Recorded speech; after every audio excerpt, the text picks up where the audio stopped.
스가랴 9장 1절에서 8절입니다. 1절 여호와께서 하신 경고의 말씀이다. 이 말씀이 하드락 땅과 다메섹에 내렸다. 세상 사람의 눈과 이스라엘 모든 지파의 눈이 여호와를 우러러 보았다. 9장부터의 내용은 8장 이후 40년이 흘러 성전 재건이 이미 완료된 이후 주어진 것으로 추정됩니다. 성전이 완공된 이후 많은 세월이 흘렀으나 하나님이 주실 것으로 여겼던 회복과 부흥이 눈에 보이게 확연히 나타나지 않은 것에 대해 실망하고 있던 자들에게 미래에 주어질 축복을 제시하고 있습니다. 하드락이란 명칭은 구약 성경에서 다른 곳에 사용된 적이 없습니다. 아마도 이스라엘 북쪽에 위치한 아람, 즉 오늘날 시리아의 한 성읍을 가리키는 지명으로 추정됩니다. 이곳 주변에는 하맛이라는 큰 성읍이 있었습니다. 다메섹은 아람의 정치, 행정, 교통의 중심지였습니다. 이 성읍은 주전 2000년경에 생존했던 아브라함 때부터 나타나는 명칭으로서 고대 세계에서 널리 알려진 상당한 규모의 도시였습니다. 매우 번창하고 역사가 깊은 성읍이었지만 하나님을 섬기지 않고 우상을 숭배했으므로 심판의 대상이 될 수밖에 없었습니다. 특히 이 성읍은 하나님의 백성을 여러 차례 침공하여 온갖 만행을 저지르는 등 죄악된 일을 자행한 역사를 가지고 있었습니다. 하나님은 온갖 죄악을 저지른 이 성읍에 대한 심판 계획을 세우셨으며 정하신 때가 되면 그 심판 계획을 실행하실 것이었습니다. 실제로도 다메섹을 비롯한 아람의 모든 도시들은 역사적으로 헬라의 알렉산더 대왕이 동방을 원정하는 과정에서 모두 함락되었습니다. 아람을 심판하시는 여호와의 행적을 보면서 세상 사람과 이스라엘 백성들이 다 함께 여호와를 경외하게 될 것을 나타냅니다. 2, 3절 하드락 땅 가까이 있는 하맛에도 경고하며 지혜롭다고 하는 두로와 시돈에도 경고의 말씀이 내릴 것이다. 두로는 자기들을 위해서 요새를 짓고 은을 티끌처럼 쌓고 순금을 거리에 진흙처럼 쌓아두었다. 하맛은 이스라엘의 최북단의 경계에 인접해 있었고 솔로몬 통치 때에는 이스라엘 북부에 속한 성읍이었습니다. 두로와 시돈은 고대 세계에서 무역과 상업의 중심지로 명성을 떨친 항구 도시였습니다.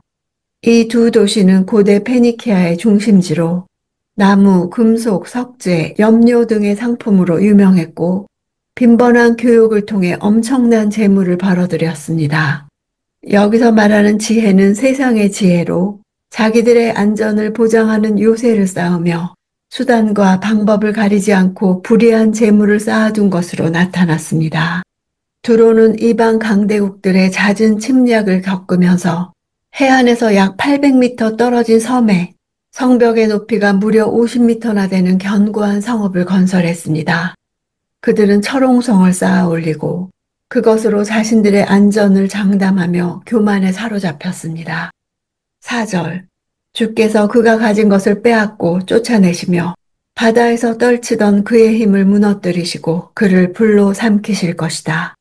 철저한 방비를 했던 두로도 후에 동방을 정벌하려는 알렉산더의 공격을 이겨내지 못하고 주전 332년 7개월여의 항전 끝에 마침내 함락되고 말았습니다.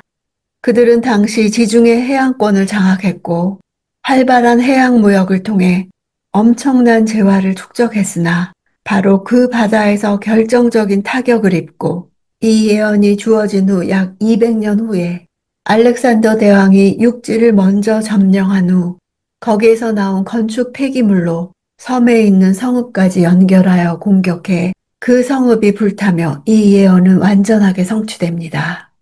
5, 6절 아스글론이 그것을 보며 두려워할 것이고 가사도 몹시 무서워할 것이며 에그론도 바라던 것을 잃고 무서워할 것이다. 가사에서 왕이 끊길 것이요 아스글론에는 사람이 살지 않을 것이다. 아스돗의 혼혈인들이 살 것이며 내가 블레셋 사람들의 교만을 꺾을 것이다.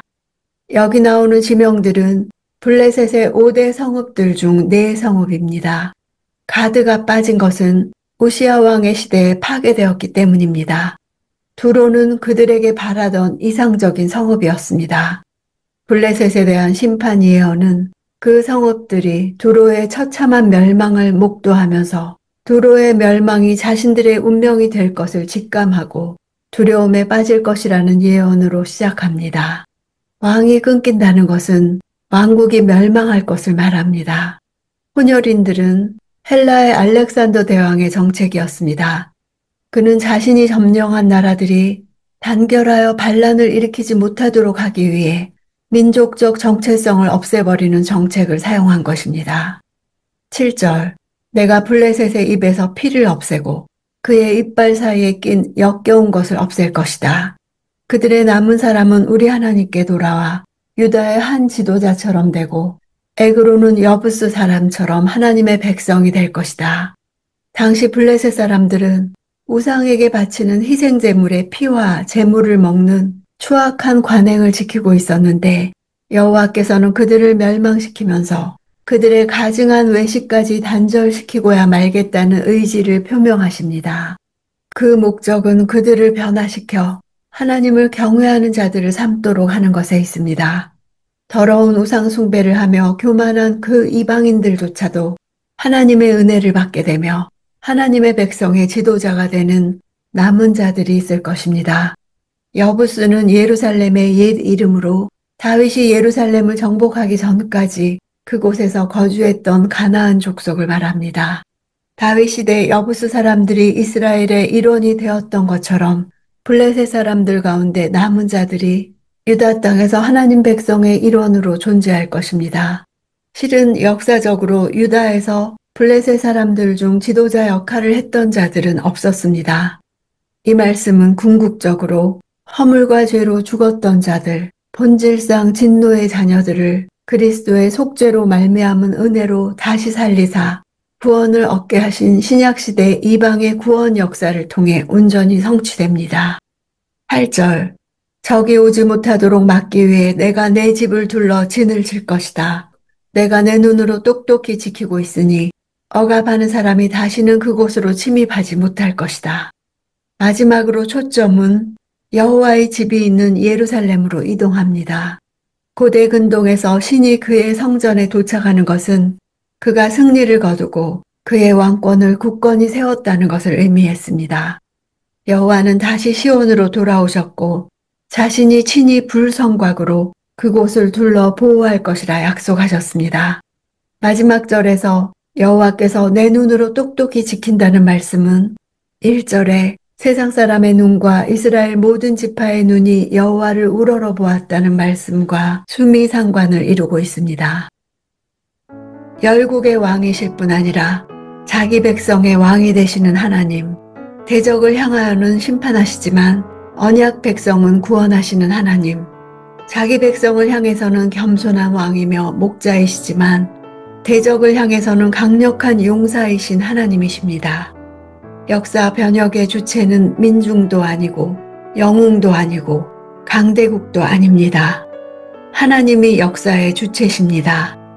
열국이 심판받는 이유는 하나님을 왕으로 인정하지 않고 하나님의 주권을 인정하지 않기 때문입니다.